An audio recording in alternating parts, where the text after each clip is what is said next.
Good morning, everyone. This is George coming to you live this morning from Kitchen Table Scale Models at the kitchen table with my coffee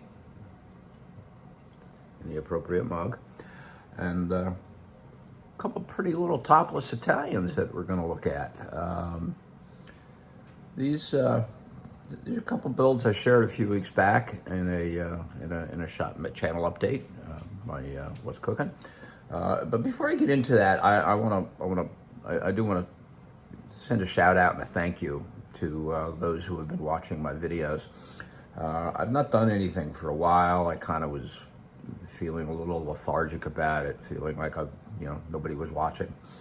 I received some encouragement from a couple of the other YouTubers that I'm fortunate enough to consider to become friends with, and they kind of encouraged me to keep at it. So I did a couple, and I'm getting some views. So I think I'll get back into it. I'm kind of over the recovery from the surgery I had last May, able to spend some time at the table building and, I'm shooting videos. So, it's enough of looking at my face and listening to me prattle. We're gonna turn this camera around in a few minutes and take a look at these pretty little girls. Well, here we are, folks. Before I get into this, let me apologize to anyone I may have offended by referring to these cars as feminine. But the fact is, in my mind, Italian sports cars have always had a feminine nature, something about them, perhaps because of the voluptuous body lines. Whereas, compared to British sports cars and even definitely German sports cars of the era, they always had more of a masculine aura about them in my mind, but that's just my mind, and who knows how it works. But anyway, this is an Alfa Romeo Giulietta Spider 1300. This car was built, the real car was built between, I think, 55 and 65. This is a Type 3, I think it's a 61. This kit goes back to, I think the original issue of this kit goes back to 1997. Again, it's an Italeri kit. This was the first Italeri kit I've ever built, which, when I thought about it, was kind of surprising given as long as I've been building and as much as I've built. But I've never really sunk into an Italeri kit. I did start one, and we'll get onto that in a moment. But I chose this kit for the 48-hour group build this past summer, thinking it was a relatively simple kit, which it kind of was, despite the opening doors. And did it have an opening trunk lid? I think it did. No, I don't think it did. Anyway, it had opening doors, and at one time it had a hood, which got dropped when I was putting it into a display case and got sucked up into the black hole. But it's a beautiful little kit, and if you've not built an Italeri kit before, you really owe it to yourself to build one. The fit and finish on these kits, no flash to speak of. The fit on everything was perfect. It went together. Everything went together the way it's supposed to. Everything looks the way it's supposed to.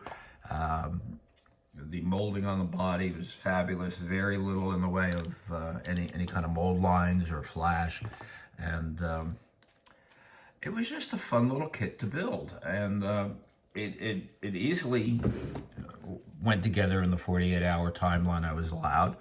I did take some shortcuts. I didn't spend a lot of time trying to hinge the doors.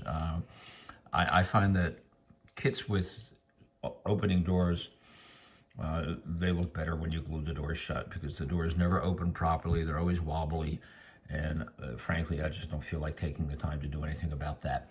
But let's take a close look at this kit. The body was painted with Tamiya lacquer, pure red. I don't even think I primed it. I really, honestly, I don't remember. I really don't think I primed it, but if I remember right, the molding on this was red, so red over red went well. I didn't have to worry about anything not working. The wheels were shot with aluminum, and they were multiple piece. You know, that insert, the hubcap was a separate piece. Underside detail is, you know, nice. You know, not bad. You know, it's a nice little kit. Engine detail, I think, was really really nice. Nothing special in here, no spark plug wires, nothing like that.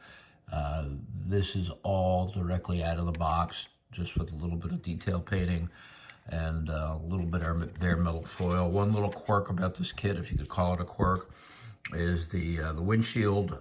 The glass in the frame is all one piece, and I had to use bare metal foil to do the frame, which went on well. Interior is pretty nice. You know, let me see if I get some light here. Stand by. Yeah, there we go. Hang on, I'm coming. Yeah.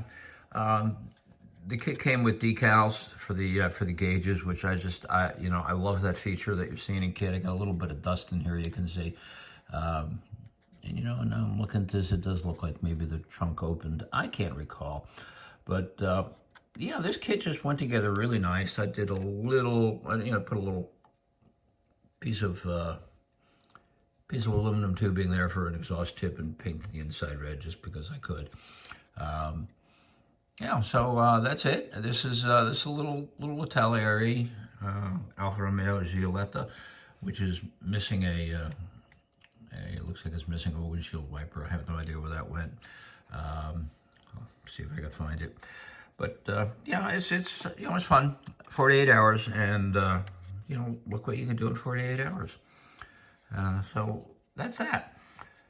Now, I so enjoyed that kit that I thought, you know, I got to build another Italeri kit. And I went rummaging through my stash and came up with turns out I had a zombie kit. This is a tester's issue of the Italeri Ferrari 250 GT California Spider. And let's see if I can try a little different angle on this. This is the tester's issue of the kit. Bear with me. Or not. There, that's a little better. I like that better. I started building this kit originally probably in the late 80s, maybe early 90s, not long after it was first released by testers, and I can't remember what the history is on this kit offhand. But I started building it, and you know, at the time, I airbrushed it with Model Masters Italian red because you know it's a Ferrari, and that's what color Ferraris are. And when I decided to build this and started doing some research on it, I came across a picture of an actual car in this color. It doesn't quite read on the camera, but it's almost a turquoise. It's a bluish green, and it's an absolutely gorgeous color. This is a Gunzi Sangyo color. It's metallic blue-green and sprayed red, you know, nothing, not mixed with anything. This kit is, for me, a build of emotional extremes, and I will explain. As this build was coming together, I was falling deeply in love with this pretty lady and really, really enjoying the way the build was going. Everything was fitting, no flash, not a lot of cleanup. I did have to strip the Model Masters Italian red before I primed and sprayed it with this stuff. But the kit just was going together wonderfully. I broke the cardinal rule of modeling.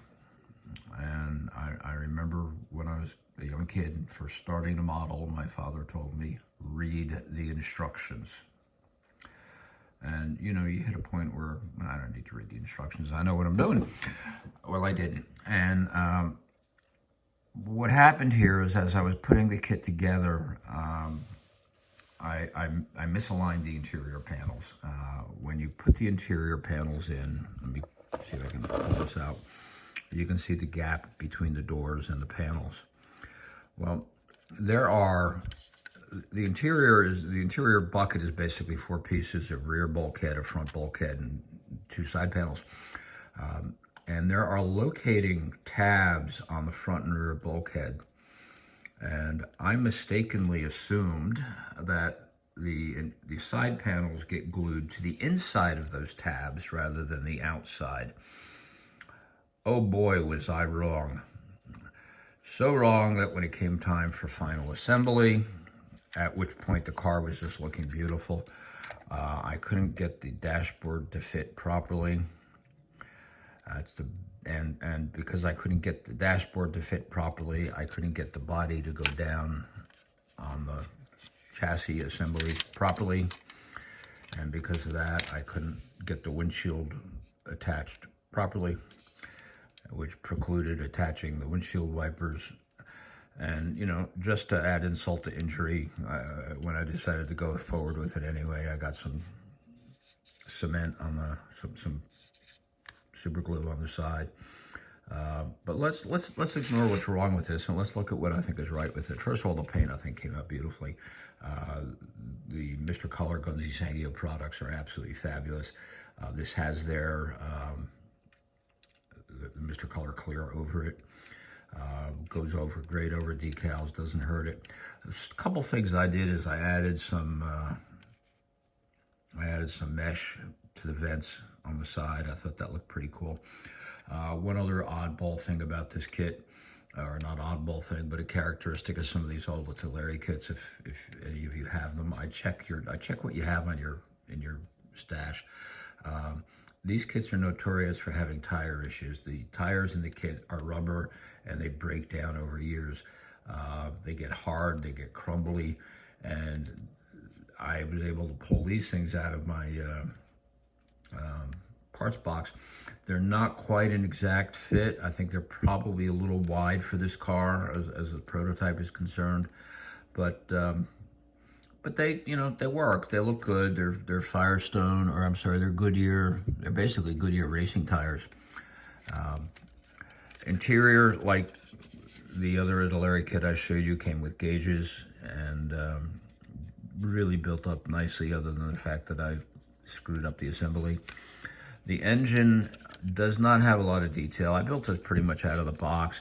The engine is just glued together and painted. I was mourning this kit. I was mourning the fact that it started out much like the current Ravens season, looking extremely promising, and well, it kind of went all into the dumper. And it really was, it was really gnawing at me. And I, you know, I've contemplated trying to stamp this thing apart and restore it, but, you know, I'd be stripping the body. I don't have any more decals. I suppose I could try to just do a panel patch on there with the paint. Come on, get on there. Here. It was just, you know, and unfortunately, this is a fairly rare kit. You don't see it much anymore. It has been re-released a couple times by both Italeri and more recently Academy. And, well, eBay to the rescue.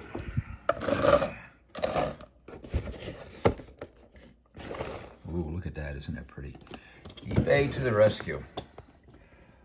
This arrived a couple days ago, and well, we're gonna have a second date with this lovely little Italian sweetheart, and you know, stand by. I'm gonna duplicate the original build as much as I can. Maybe take it a little bit further this time, rather than just do it straight out of the box. I picked up the engine detail up kit for the Ferrari 250 engines, and from, what's it, United scale, Ukraine scale model parts or something like that.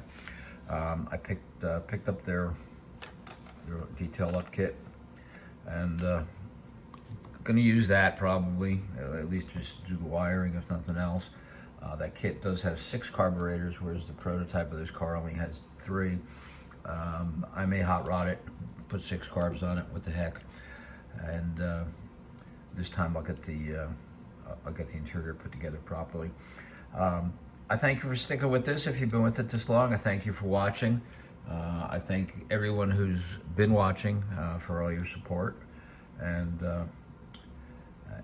yeah, if you like it, like it. If you don't. If you really like it, subscribe. If you don't like it, tell your friends about it. Just to get back at them for something, because they probably did something nasty to you. They always do. You know those people. So yeah, that's it, folks. I'm gonna shuffle on off here and finish my coffee. And cheers.